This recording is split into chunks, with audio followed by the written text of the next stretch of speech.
So what does the DNO actually care about, and what are they looking at on your application?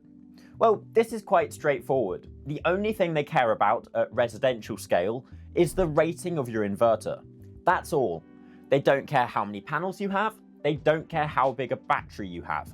All they want to know is what is the rating of the inverter and what is its potential to export. And this is what we have to disclose on the application. Now, by law, you can install an inverter capacity of up to 3.68 kilowatts per phase without submitting an application to the grid. You do have to notify them that you've installed it, but you don't have to ask permission. This means that on a single phase supply, you can generate and export up to 3.68 kilowatts without needing to submit an application.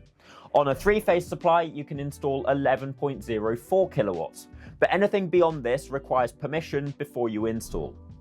On a single phase 100 amp supply, you can install up to 17 kilowatts worth of inverter capacity. On a 100 amp three-phase supply, you could probably get away with up to 50 kilowatts, but beyond 50 kilowatts, you need a special type of DNO application, which is far more complicated.